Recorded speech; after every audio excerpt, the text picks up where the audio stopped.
पुरी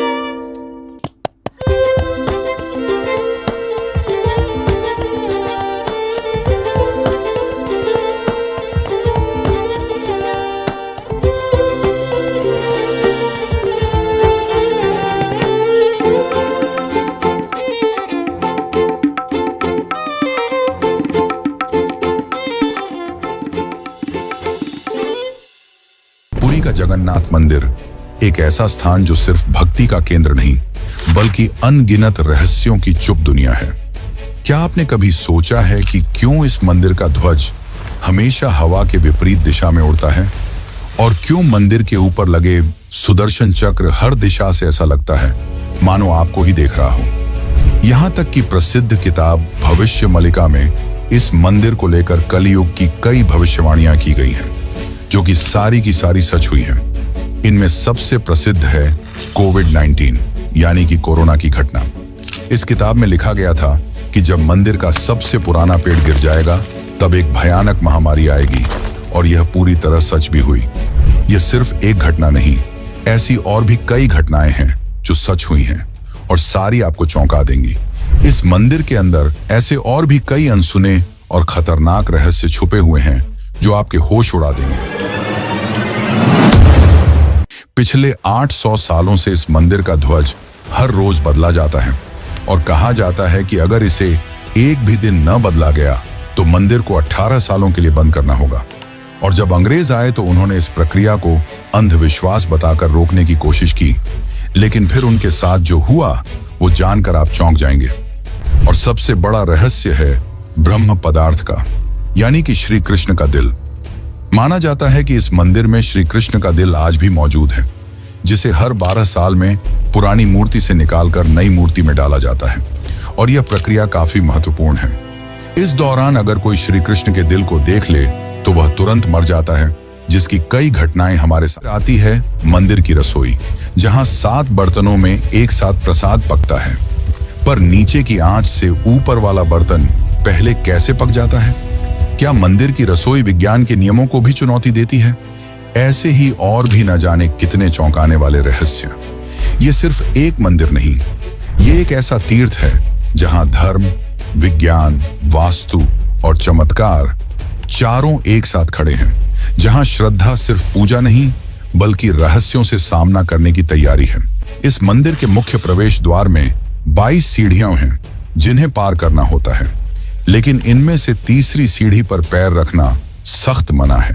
पर आखिर ऐसा क्यों है और क्या होगा यदि आपने तीसरी सीढ़ी पर पैर रख दिया? वैसे क्या आपको पता है कि जब श्री कृष्ण की मृत्यु हुई तब पांडवों ने उनके शरीर को जला दिया था, पर फिर कैसे उनका हृदय बच गया और वह पुरी तक कैसे पहुंचा? और इस भव्य मंदिर की रचना किसने की? आखिर कौन था जिसने बड़ी ही चमत्कारी तरीके से भगवान जगन्नाथ की मूर्ति बनाई? तो क्या आप तैयार हैं एक ऐसे सफर के लिए जहां हर अध्याय आपको चौंकाएगा, हर रहस्य आपके विश्वास को चुनौती देगा और हर जवाब एक नए सवाल को जन्म देगा? चलिए चलते हैं जगन्नाथ मंदिर की उस रहस्यमयी यात्रा पर जहां भगवान खुद हर सवाल का उत्तर है।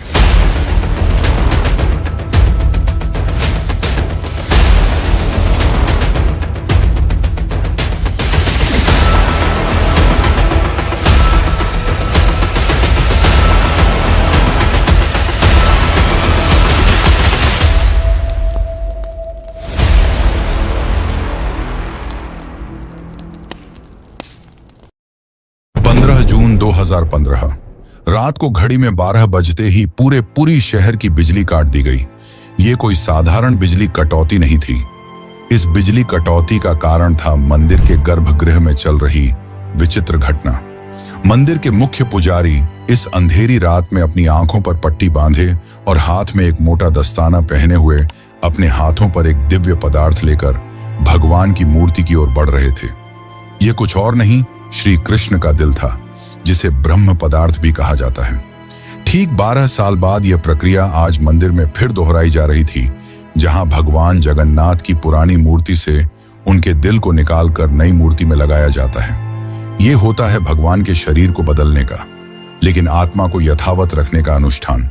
माना जाता है कि यह मंदिर दुनिया का एकमात्र मंदिर है जहां भगवान आज भी जीवित रूप में बसते हैं, और जब उनका शरीर पुराना हो जाता है तो ठीक उसी तरह नया शरीर दिया जाता है जैसे कोई आत्मा नया जन्म लेती है। कहते हैं इस ब्रह्म तत्व को आज तक किसी ने नहीं देखा, और जिसने भी देखने की कोशिश की वो जिंदा नहीं बचा। नवकलेवर की रात जब पुरानी मूर्तियों से ब्रह्म तत्व निकालकर नई मूर्तियों में डाला जाता है, पुरी में कर्फ्यू जैसा माहौल बना दिया जाता है। पूरे शहर की बिजली काट दी जाती है। मंदिर को घोर अंधेरे में बंद कर दिया जाता है।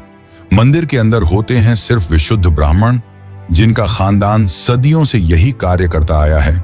उनकी आंखों पर पट्टी बांधी जाती है और हाथों पर मोटे दस्ताने पहनाए जाते हैं ताकि वे ना देख सकें और ना ही महसूस कर सकें कि ब्रह्म पदार्थ है क्या। जब यह प्रक्रिया होती है तब मंदिर की सुरक्षा सीआरपीएफ के जवान करते हैं और किसी भी व्यक्ति का मंदिर के अंदर जाना सख्त मना होता है। जब 2015 में यह अनुष्ठान हुआ था तब एक पांडे ने उस ब्रह्म तत्व को हाथ लगा दिया था, जिसके बाद वह तुरंत ही बेहोश हो गया, और जब आंख खुली तो वह मानसिक रूप से पूरी तरह अस्थिर हो गया था। तो सवाल उठता है, ब्रह्म तत्व आखिर है क्या? क्या यह कोई दिव्य ऊर्जा है? क्या यह सिर्फ विश्वास है, या सच में कोई ऐसा अविनाशी पदार्थ मौजूद है जो युगों से युगों तक जीवित है?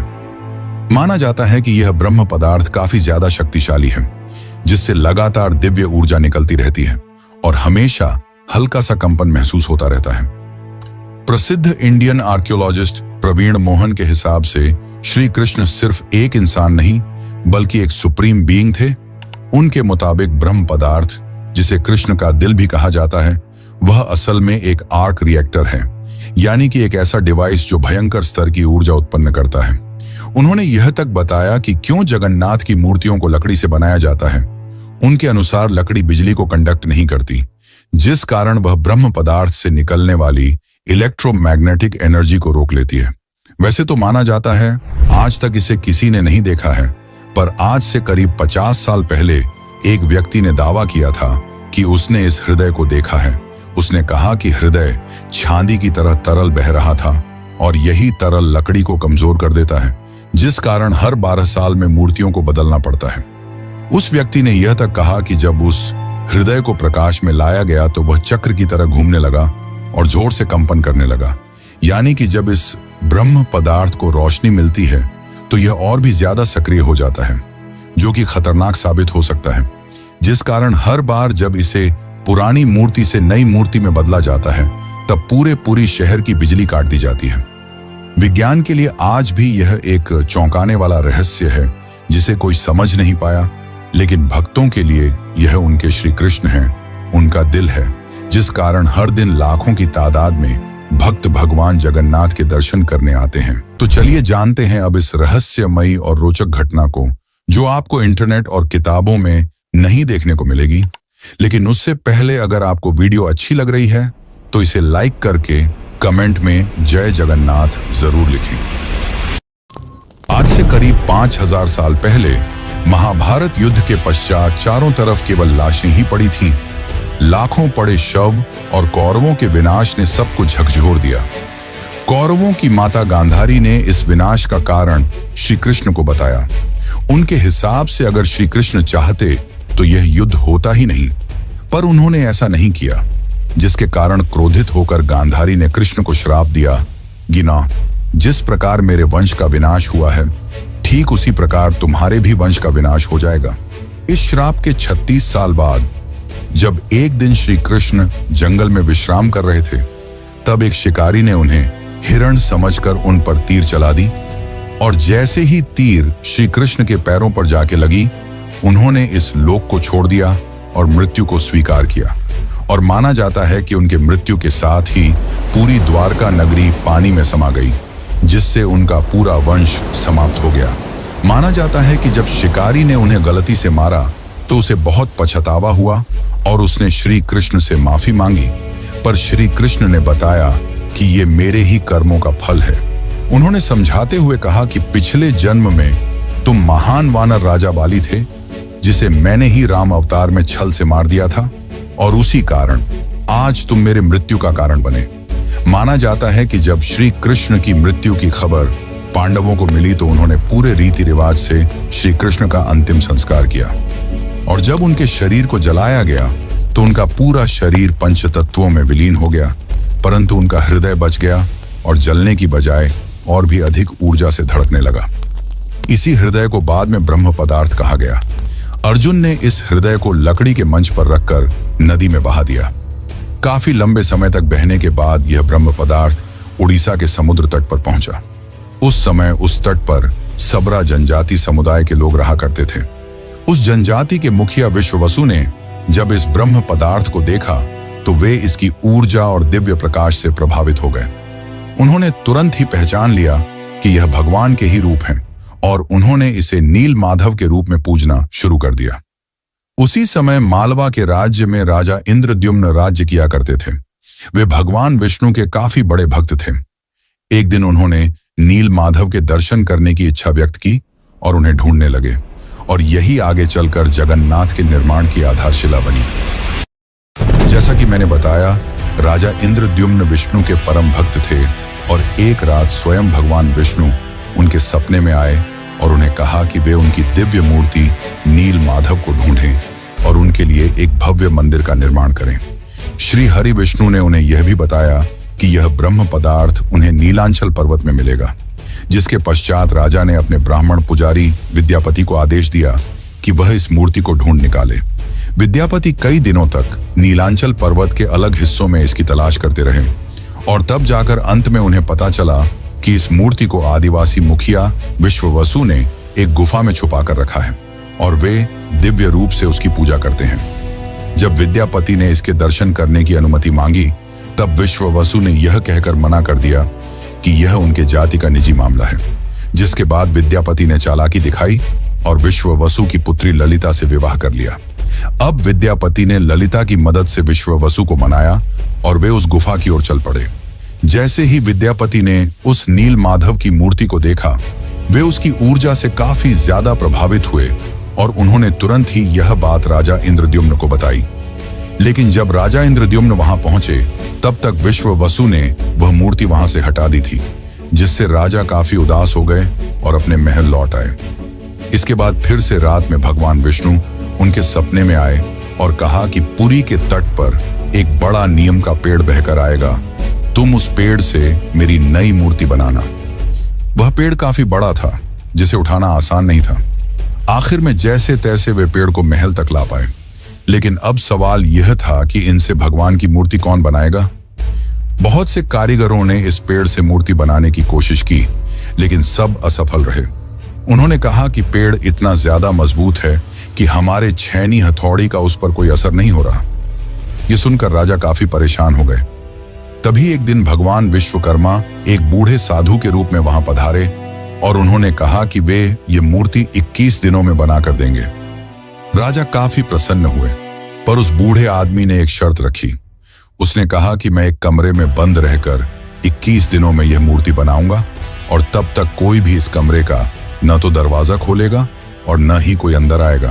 राजा ने उसकी यह शर्त स्वीकार की और फिर मूर्ति बनाने का कार्य शुरू हुआ।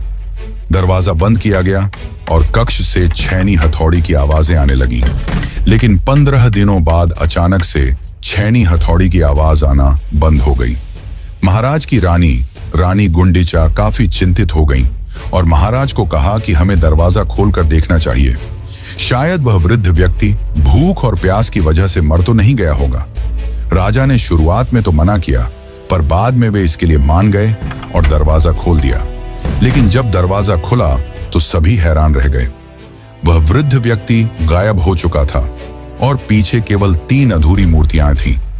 राजा को यह देखकर काफी दुख हुआ, क्योंकि उनकी शर्त तोड़ने की वजह से भगवान की मूर्तियां आधी रह गईं। जगन्नाथ भगवान के हाथ और पैर अधूरे थे। बलराम और देवी सुभद्रा की मूर्तियां भी अधूरी थीं।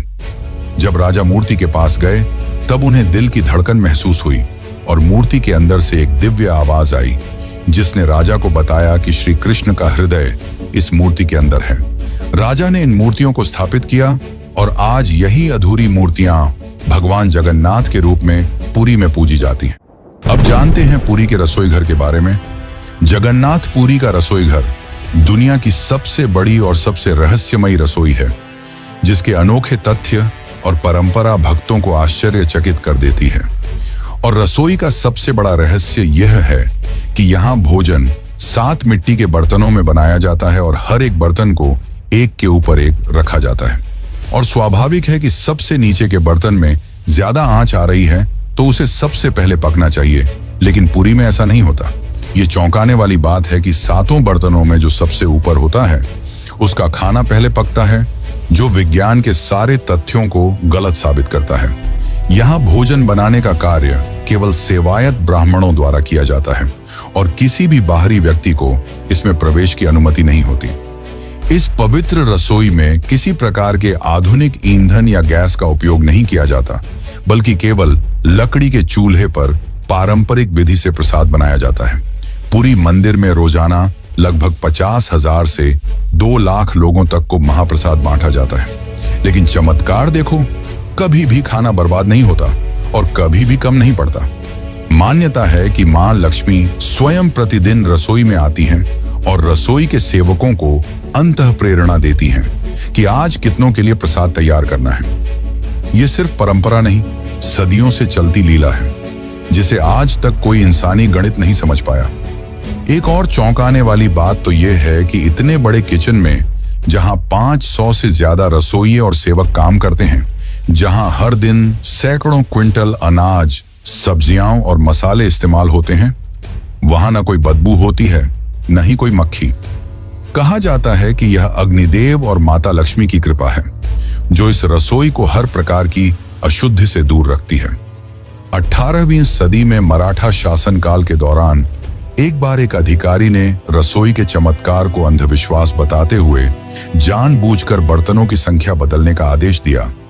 लेकिन इसके बावजूद उस दिन भी पुरी में महाप्रसाद एकदम सटीक बना, न एक दाना कम, न एक दाना ज्यादा।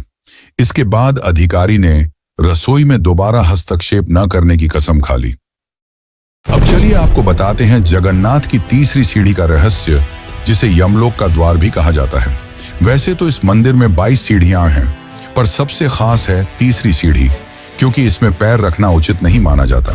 धार्मिक कथाओं के अनुसार इस तीसरी सीढ़ी को यमशिला कहा जाता है और कहा जाता है कि जो भी मनुष्य इस तीसरी सीढ़ी पर पैर रखता है उसके पुण्य शून्य हो जाते हैं और उसे यमलोक जाना पड़ता है। दरअसल एक बार यमराज जी भगवान जगन्नाथ के पास पहुंचे और उनसे कहा कि भगवान, भक्त जैसे ही आपके दर्शन करते हैं उनके सारे पाप मिट जाते हैं, और अगर ऐसा ही चलता रहा तो सभी व्यक्ति जगन्नाथपुरी के दर्शन करके पापों से मुक्त हो जाएंगे, जिससे यमलोक में कोई नहीं आएगा। तब भगवान जगन्नाथ ने कहा कि तुम इस मंदिर की तीसरी सीढ़ी पर अपना स्थान ग्रहण कर लो, और जो भी इस मंदिर की तीसरी सीढ़ी पर पैर रखेगा उसके पुण्य शून्य हो जाएंगे और उसे यमलोक जाना पड़ेगा। और तभी से इस सीढ़ी को यमशिला कहा जाता है, क्योंकि इसमें यम का वास है। वैसे तो दोस्तों, ऐसे और भी कई चौंकाने वाले रहस्य हैं, पर उन्हें एक ही वीडियो में बता पाना नामुमकिन है। इसलिए चलिए चलते हैं आखिरी अध्याय की ओर। लेकिन उससे पहले, अगर आपको यह डॉक्यूमेंट्री अच्छी लग रही है तो कमेंट में जय जगन्नाथ जरूर लिखें। कभी कभी जीवन में कुछ चीजें ऐसी होती हैं जिन्हें न तर्क से समझा जा सकता है और न ही विज्ञान से परखा जा सकता है। पुरी के श्री जगन्नाथ मंदिर का हर पत्थर, हर कोना हमें एक ऐसी दुनिया में ले जाता है जहां भक्ति और बुद्धि, विज्ञान और विश्वास, संघर्ष और समाधान सब एक साथ चलते हैं। जगन्नाथ केवल भगवान नहीं, एक चेतना है जो हमें यह सिखाते हैं कि जब विज्ञान चुप हो जाए तो श्रद्धा बोलती है। तो अब सवाल यह है, क्या ये सब केवल संयोग है या कहीं ना कहीं कोई ऐसी शक्ति है जो इन सबको संचालित कर रही है? आप क्या मानते हैं? क्या आपने कभी इन रहस्यों को खुद महसूस किया है? अगर हाँ, तो ये वीडियो सिर्फ जानकारी नहीं, बल्कि आपकी अपनी यात्रा है, श्रद्धा से रहस्य तक।